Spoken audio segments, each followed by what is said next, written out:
Dad Pod. Just a video thing as well. Does have a name? Podcast. Midlife crisis. Paddy Daddy. Midlife crisis. Dadcast. That's not bad, actually. All right. It is a slightly tighter knit group this week in studio. It's just myself and Adrian in studio, but we do actually have some live parenting in the field going on at the moment from Dave McIntyre, who is Skyping us in from live potty training with his 3-year-old. He's 3? Is that right? 2. 2-year-old potty training. Wow, this guy's prodigious. Yeah. And how's it going? I mean, how's it going? It's going incredibly well. This is day 3. So what is it? We're 11:30 recording this on a Friday. We started first thing Wednesday morning, and the level of progress has been quite incredible, to be honest. Yesterday was 100% strike rate, but that should be stressed was in the company of my wife and not myself. I don't quite manage to get up towards those sort of levels. I'm down at around 75%. Explain to us what 100% strike rate entails for parents who haven't been through this just yet, or for parents who might have been through it so long ago that they've forgotten. Basically, your son, who is 2, is learning to not poo in his nappy and is now doing it freeform, buck naked as the day he was born, running around the house. Is that how this works? Yeah, he's got a t-shirt on him, nothing else. And yesterday, I think there were 7 wees and 1 poo, all of which were done in the potty. By 10 a.m. this morning, there was 1 poo and 1 wee that was not done in the potty. And I made a mistake of, I had to bring the other fella to Montessori. And then when I got back, I put the wee guy on the potty. He did a wee. And then I turned my back on him for 2 minutes, but stupidly put his clothes back on him, which gives him a little bit of comfort. It almost feels like he's wearing a nappy. So he was just playing with his toys, and next of all, he just told me, "I've done a poo, Daddy." And the mess, Jesus Christ. Took me a good 25 minutes to clean the whole thing up. You shot into the clothes? Into his clothes, yeah. So on a couch? No, he was standing up. But since then, that was about an hour and a half, 2 hours ago. Since then, we've been another 3 times, all in the potty, and he's doing great. Like for day 3 for a 2.5-year-old, we're very impressed. That's class. Yeah, it's it. And I'm appreciating it in a way I didn't the first time around. Did you say you left the house? We only for quick journeys, but I'm going to leave the house this afternoon. I think I'll go over to my folks for a couple of hours. So you're looking for a 25-30 minute window in the car where he won't let something go. Do you bring the potty with you? Oh yeah, I'm bringing it everywhere. Like even I had him out, and the other guy out at his hurling training Wednesday night brought the potty with me, and I'll have it by the side of the pitch whenever we needed to use it. We learned that from my brother-in-law, who used that method very successfully. So you're not just trusting them to go a 45, 60-minute period without needing to go, and ended up going in their trousers. You just have the potty with you. Quick practical question. Right, you're at hurling training, it's going great. Your eldest is having the crack. Your little one pulls your leg and says, "Here, I need to do a quick poo-poo," and he does a poo at the side of the. What do you do with the shit and piss in the potty at the GAA club? Where do you put it? Well, it's just like if you were bringing a dog around. What would you do with a dog? Pull out the piss, put the shit into a plastic bag. The piss and the shit are mixed together. I would tilt it out. Put the plastic bag in your hand. Tilt it out. Tilt the piss out. Right. And then don't tilt the piss on the sideline. Tilt the piss somewhere where. And then you carry this bag of shit home with you. Yeah. Put it in the bin. Can you not put it in a brusker somewhere? Can you? Yeah. Just like a responsible dog owner. Well, yeah. Most dog owners put the bag in their hand and then ruffle around in the grass as if they've picked it up, and then drop the bag and then just put it. Now I should say we're not at the point where he's telling us that he needs to go. Right. He's literally being placed on the potty every 15 minutes. Right. Yeah, we should have been rolling sort of about 5 minutes before we actually started the show, because the insight into live potty training was brilliant, wasn't it? It was like, right, listen, Dada just has some stuff to do, so here's some chocolate and here's the TV. Now, you go over there for a while. And then the last comment, which was the absolute clincher. Sorry about this, Dave. I do. I mean, come on. This is a secret. I know Dave doesn't mind. This is a secret. His wife might see this, and she'd be like, "You gave him chocolate at 11:30 in the morning." I'm just going to close the door. That was my favourite. Well, it's a double door that slides in on one top of the other. Only one of them's closed. And I'm just glancing to my left here. He's happy out. He's watching Cars 3. He's nibbling on the tiny, insulting piece of chocolate I've given him. And he's still on the potty. Sorry. He sits on the potty, like Watching telly. He's sitting on it right now watching Great. TV. That's so. great. Is that what you need to do? He's on the throne. I'm asking it's Ollie like- because we're. Oh, when you're having a... Yeah, like Yeah. would you not go about your business, go about your day, I should say. Well, that means he's actually doing something at the moment. No, he's not. He's just could All be right. arse getting up. Yeah. As potties go, I think it's pretty comfortable. To be fair, we all do it. Let's face it. Maybe not in front of the TV, Yeah. but like we've all been there. It's the equivalent of carrying the newspaper under your arm to the toilet in the office. We all knew what you were doing, Adrian. 40-year-old him with his piles won't thank you for teaching him that you squat, you get off, you go. That's how it works. There's a very good chance I won't be around for him to complain to when he's 40, so we'll be all right. Jesus, this is after taking a grim turn. I mean, come on. I was about to ask you, can you show us inside your fridge? I'm dying to see the Dave McIntyre fridge. You know, what exactly, how many different types of protein shakes, how many little tubs of pre-cut and cooked food do you have there? Is that Do you really want to see what's in the fridge? go for it, yeah, let's do we're it, down yeah. for it. Okay. So for our radio listeners, Dave McIntyre is walking and talking here. He does this very well for a multiple of Well, you see, the broadcasters. thing you're not mentioning, Jerry, is that he'd be well here we used to go. having the Oh, cameras here we go. following Okay. around. Oh, booze. Loads of booze at the top. Cider. Whoa, lots of booze. Well, that's not the first. See, that wasn't the first thing I was expecting to see. Some petit falloos and some chocolate, dark chocolate for our protein Have muffins. you anything in there for children at all?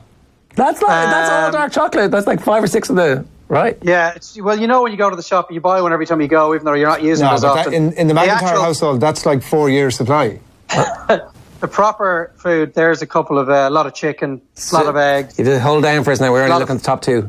Sorry. A lot Maybe of there's chicken, a something- lot of eggs, a lot of fruit, My all waddy. that kind of stuff. Robinsons. Oh yeah, very healthy, So, Dave. there you go, yeah.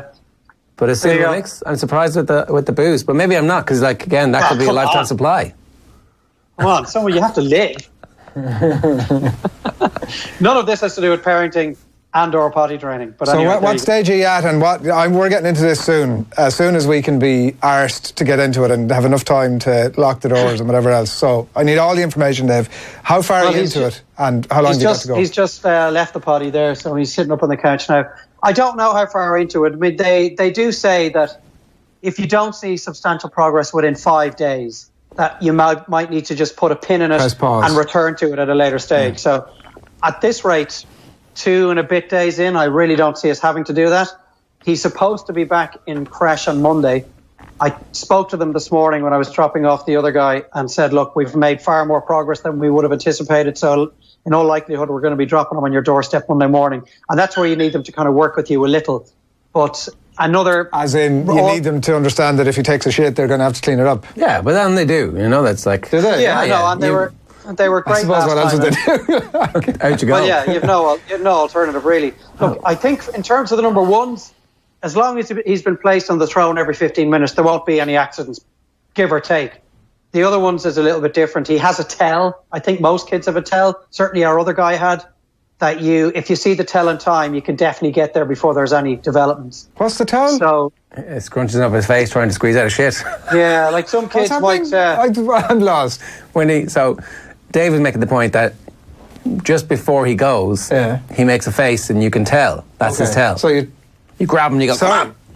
Sorry, did you say tell? Yes. I thought you said towel. It's Dave's South Dublin accent. I was totally confused. No, a tell, yeah. The other guy had a tell, and so that's both of mine. I can tell when we are about to see something deposited.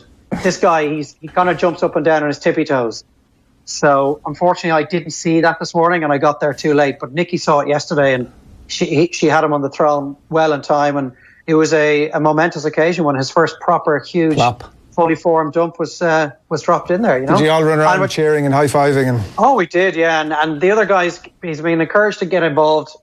If there's a treat being handed out to the wee man for anything he does in the potty, and he's been encouraged by his brother gets to share in the treat. So happy days. everybody feels like they've got a part to play. Plus, the other guy's only 4. It would be understandable if he felt he was being a little bit left out this week because so much of the attention's on his brother.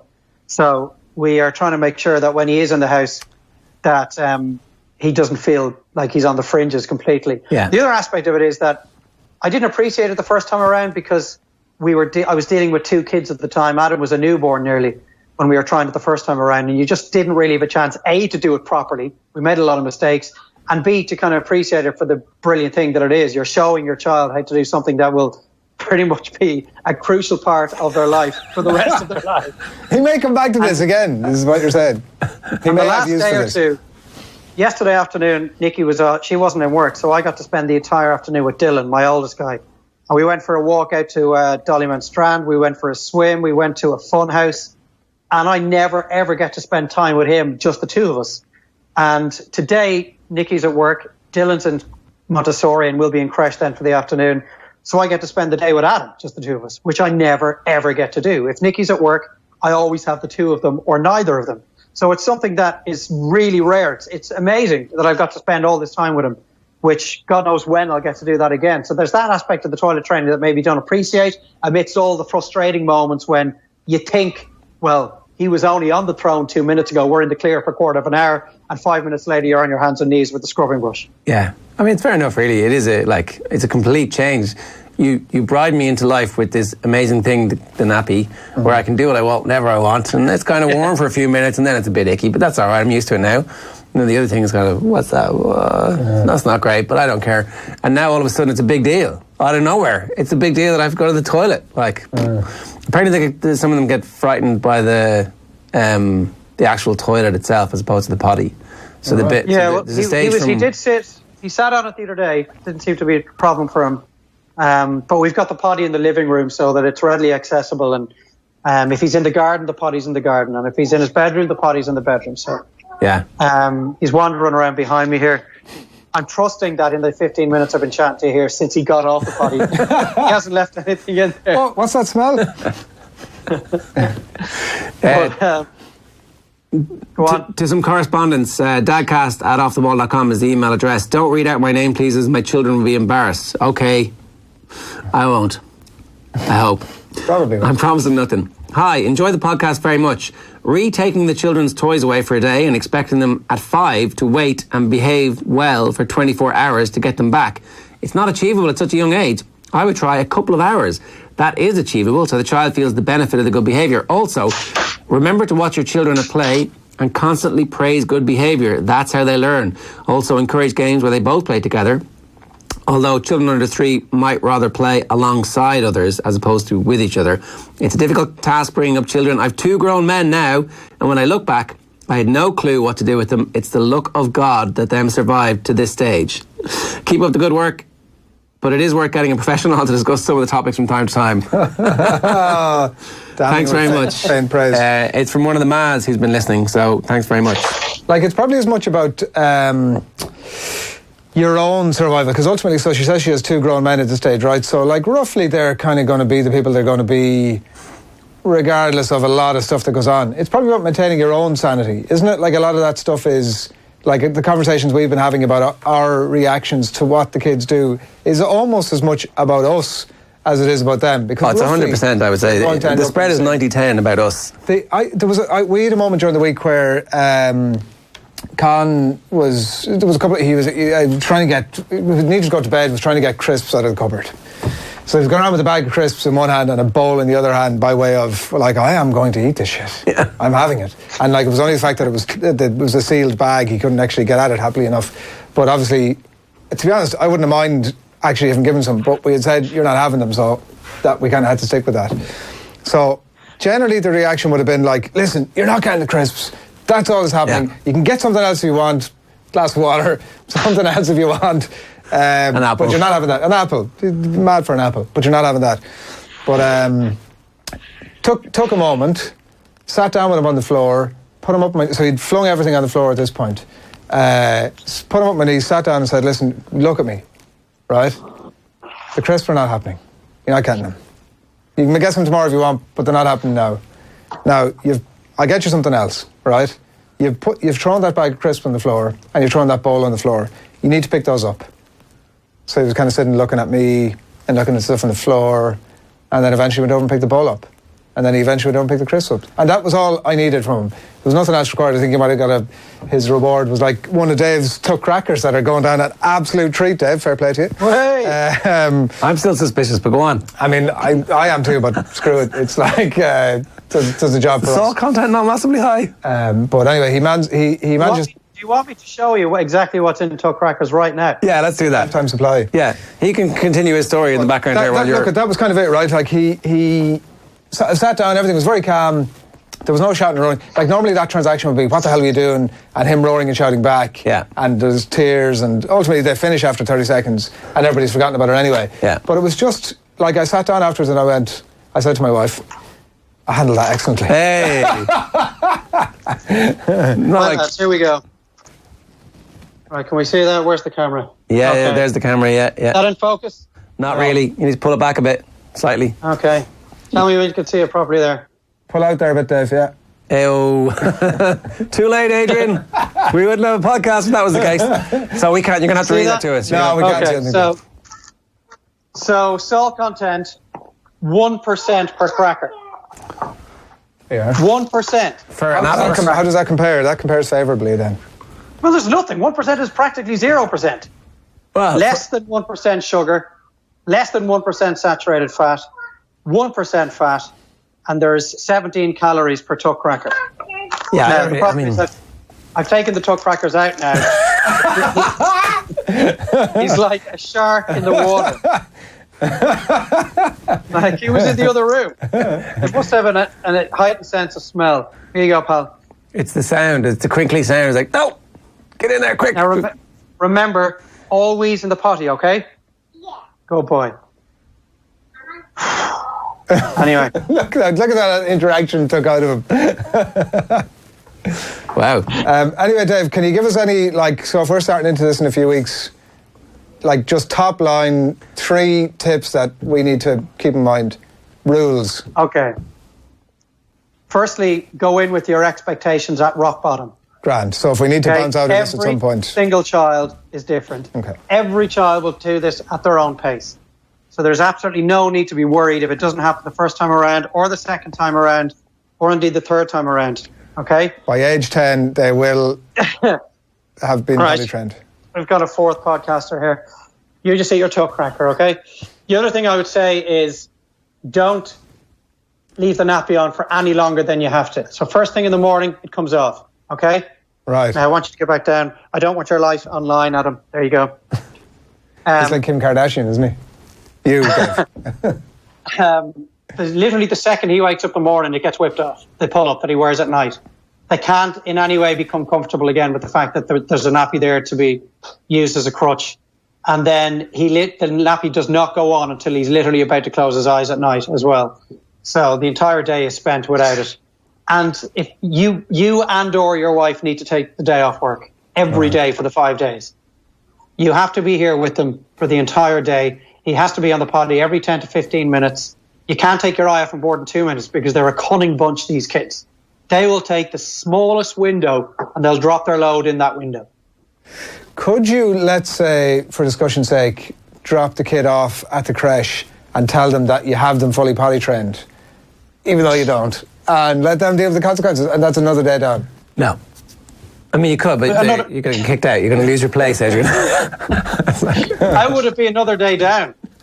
They'd ultimately have to potty train them, is what I'm saying. But they can't. They've got 10 other kids in there. Yeah. Fair enough. Yeah. It's a one-on-one thing. There's no way getting around the fact that it's one-on-one. Your house will feel like a bit of a prison for a day or two because you literally can't leave. Not for the first 48 hours anyway. To go back to the email from that lady whose name I was about to say, who didn't want the 24 hours, that's been working fine for you? That whole kind of black sack thing is all gone? You don't need to... No, not really. It's like a short-term thing. She's right. It probably does need to be scaled back a little because as much as, my eldest does appreciate his toys, 24 hours is too long. He's forgotten that they're gone at that stage. Yeah, and you do have to constantly remind him that they're in the shed. Yeah. Maybe. I didn't really like those anyway. I'm more into this thing now, so you can keep those.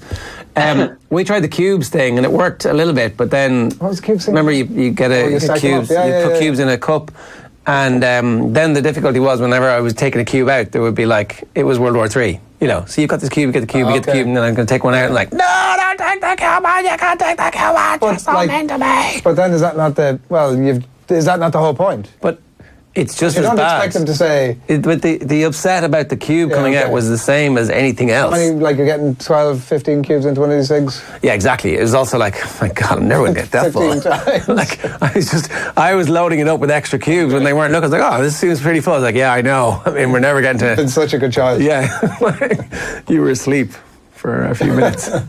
So I don't know. It didn't really work for us.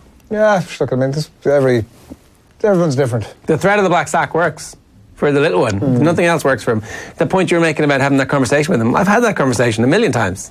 Look, he's like, screw you. Yeah, look, I'm by still the way, going to be an asshole. I have tried that before and it doesn't always work. But when it something, do you know what? I feel a bit like when I play golf, right? So I play golf, and the vast majority of golf, I am shite. For the vast majority of it. I can testify. Unremarkable, bad scores, poor etiquette, not a great teammate. I'm just shite. At least you don't go for a piss. Oh, JP's not here. Oh yeah. Sometimes I even go for a piss in the hedges, right? Playing golf. I equate that a little bit to parenting. Most of those things similarly apply. But occasionally I hit a shot that I think maybe Tiger Woods probably would have hit a similar type of shot. And it just makes the whole thing worthwhile. It's just for those moments you keep coming home every evening. Yeah. You're comparing your parenting to Tiger Woods. I'm not going that far with the analogy. I'll stop there. It's true, though. We've said before in this podcast that the negative moments, in terms of their volume and number, far outweigh the positive moments. But all you need is just one positive moment to make everything. Good shot. Yeah. Yeah, exactly. I mean, if you stink the joint out all day and then you spank your drive off the 18T, that's what you take home with you. That's what makes you come back again. It's the same with parenting. Nathan isn't here today. He was in Cork last night doing our Super Value GA road shows, and then he zipped back today. I was like, oh, we should go down to Cork and sit down. And he's like, no, I can't do that. I've got the kids' sports day on Friday. And then it emerged that actually Nathan might have the kids' sports day on Friday, but far more importantly, he's blowing that off to go down and play golf in the Dare Manor. I was like, I thought you had the kids' sports day. Yeah, I mean, in the morning. I mean, like, really? It's just you're going to get down to Adare, man. It's like... listen, like, nothing's going to stand in the way of that, man, and some good Adare golf action. I mean, I was about to pass judgment there, but actually we would all do the exact same thing. If you can make the kids' sports day, you've got to go, because there's only so few of them. He maintains to try and fully represent Nathan's thoughts here, and it's probably beneficial that he's not here, because he'd actually have to explain himself. He seems to be suggesting that he's going to do both. I would be interested to see the level of commitment he has to winning the parents' race. The egg and spoon race over anytime soon? So his son and my daughter are both in first class, and at the end of first class you get a self-addressed envelope sent home, and you put it in and you get your report. It's report season. But in first class, they do these tests called the Drumcondra tests, and you get these scores where they're standardised tests right around the country for reading and maths. And so I was like, just chatting to him, did you? So we were like competitively comparing notes for our children. It's insane. Like, you just get sucked into this. There are results. There are benchmarks against everybody else. How did you do? He was not forthcoming with numbers. He was amazing. You were he was amazing. He was like, oh no, he did really, really well. It was amazing. He was like, yeah, what did you get? I was like, I was like, so. What age are they? Far too young for this stuff to be like. And yet, that's how parents react to this bullshit. They get competitive for nothing, for no reason, for like stupid reasons, and then it becomes this kind of... It's very early, isn't it, to be self-fulfilling. It's so under pressure. So to be honest, the kids that weren't told about the test, certainly in our school, they weren't told that the test is coming up. We didn't have any mention of it, and so there was no big deal made of it before or afterwards. So you didn't know either? We knew, yeah. Okay. Yeah, you might be like, maybe not you specifically, but parents maybe have the mind. There's an option out there for a bit of hot housing, a bit of revision, and the point of it is supposed to be to help identify the school, what their needs are in terms of maths and arithmetic in particular. So if you have special needs, or if you have any extra areas that the teaching staff should be hot housing next year, that's ostensibly the reason behind it. So I don't know how that all works, and I don't know how I feel about it, but I did know that I felt pretty competitive in that 10 seconds. 7. That is too young. That is way too young. But the point of it is to help them out. I know, but like, does it really? Well, Like, No, unless, I mean, it doesn't, I presume if our eldest had come home and had like bad reading, then we would be in the next day going, how do we help this? but most of that stuff at that age, surely you figure out anyway, like the teacher probably knows most of the information anyway, mostly. Maybe, but the parents don't. They're not like parent-teacher meetings? Well, there are, yeah. There are. But I guess I can see... So you're talking on a national scale. You're trying to establish baselines. And look, even how that's done, the science is interesting.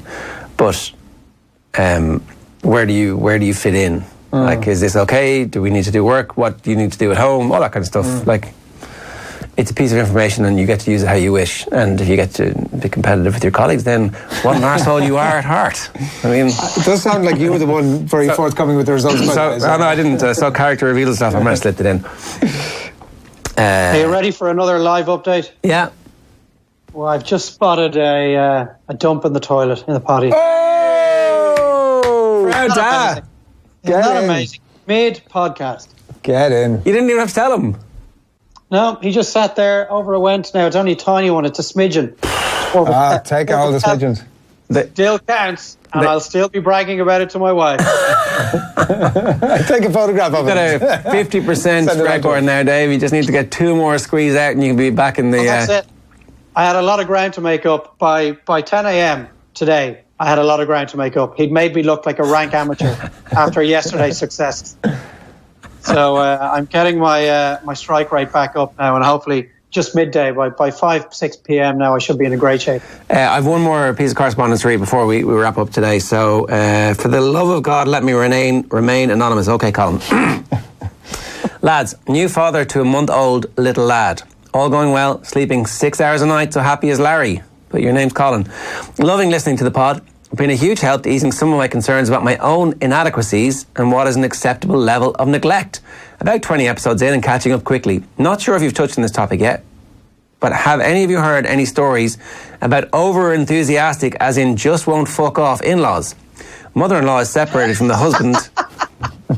Mother-in-law is separated from the husband and wife is the only daughter. Mother-in-law refuses to lift a finger to help us. She's retired, so has SFA to do with herself. Asking her to do any bit of housework results in a poor me story of a bad back or weak knees. Never mind that her daughter had a pretty difficult birthing experience. All she's willing to do is sit in her hole and hold the child while becoming one with my lovely couch. She has failed to do one single thing, even bringing out a dinner, yet expects one of us to cook for her. She also fails to leave without one of us being forced to ask her to give us some time alone. I wouldn't mind her calling over every day, say for shorter visits, but surely coming in at 6:30 every evening and looking at her is beyond unfair for even the most reasonable of men. Wife feels the same and has advised her of this also. I mean, this is a couple who are at one. This is great. We've tried telling her we're going out, but she refuses to leave until we're forced to go through the whole charade of putting the child into the car and driving out of the estate. Any advice for a tired new dad who doesn't want to resort to committing what at this stage is fast becoming a fantasy, i.e. murder? Regards, Anonymous. P.S. Love the pod. Keep it up. Have introduced to my mates who also love it. Good man, Larry. God. Wow. It sounds like they've been pretty explicit with her. The daughter has said to her, listen, can you fuck off for a while? Yeah, Is that just give us some space here. I mean, if you don't understand that kind of lingo, forget about any subtle approaches, because there's no point in doing the old hint, could you shag off for a while? Well, so you're at that stage, it's very early on, but like in 3 months' time, when you might be interested in a night out, or you might be interested in a little bit of babysitting, this regularity will become something that you're like, actually, you know what? This is not the worst thing. So that you need to ride out this bit about right, to get to the next stage. It sounds like the mother-in-law's a lazy. Sounds like she's not tipping in. Well, that will be my issue. Yeah.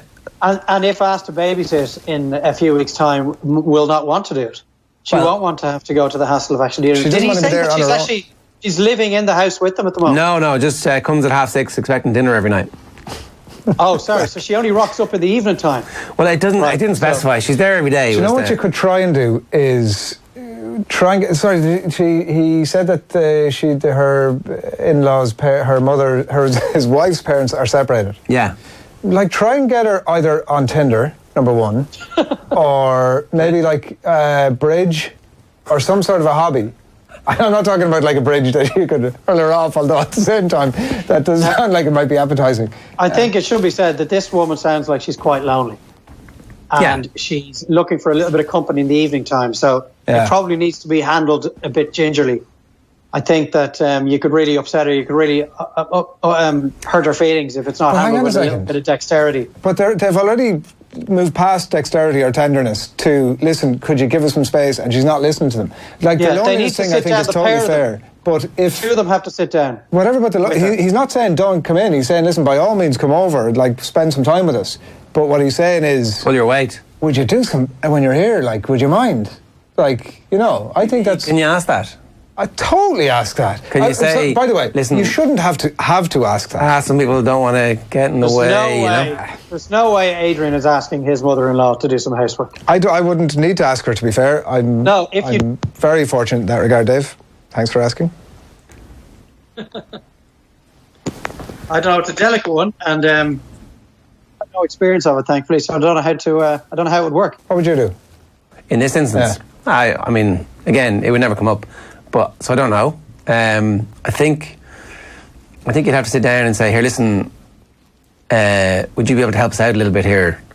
You know, difficult birthing experience. So I have a fair idea of what that entails and just how long the recovery from something like that can be. It's awful.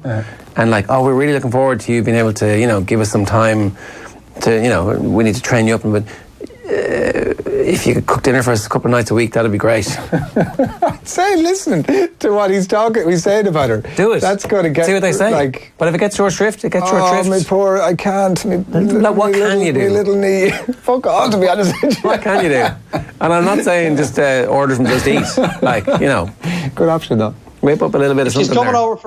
She's coming over for dinner every night. His wife must know what foods her mother dislikes. To just start having what she dislikes. So for about 5 or 6 nights in a row, just make sure Curry, something she abhors is on the table. You know, 4 in 1, whatever it is. Make sure that that's on the table when she gets over, so she won't come back the next night. Failing all that, Tinder. Yeah, he doesn't say what part of the world he lives in. But Jesus, that's tough, isn't it? It's an awkward spot he's in. See, to be fair, he's not communicating, saying with us to say, I don't know how to handle it, we can't have that type of conversation with her. They've already done that. This is the difficulty. The bit where you're like faking going out and have to drive out. Oh, Christ. And if you remember the first time, like getting the child all wrapped up in the 12 different things, like the child can't move, it's wrapped up like the Michelin Man, and then you're kind of jibbing the thing in. And you're not dealing with the problem, though. It's a big operation. You're not dealing with the problem. To get the thing into the car. That travel kit system, whatever it was like, it's 45 minutes before we have to get out. Maybe they need to move to Yemen. That's what Chandler had to do. He had to move to Yemen to get away from Janice. Only Friends aficionados will obviously get that one. I was last way over my head there. Wow, amazing Friends knowledge from Dave McIntyre. Just dropping some Friends trees on it. And so she asked him for her. He said, where will he be staying in Yemen? And he just says, Yemen Road, Yemen. What was his name, Larry? He just packed the family off to Yemen. Well, maybe not Yemen now. Happy as not Larry. Quite the place it was when Friends was being filmed, but somewhere else equally as unappetizing. Yeah, pretend you've moved house. Oh, sorry, we're gone. Turn the lights out. I mean, it'd be an elaborate hoax, but at the same time, it might bring you some peace. So, all right, well, if anybody has any advice, you can just use the hashtag Dadcast. We're at DadcastPod on Twitter, or you can email us dadcast@offtheball.com. That's pretty much us this week. Movement there, Dave. What's happening? He's crawling around the place, but I think we're in the clear, which means, how long have we been recording here? 40 minutes? Yeah.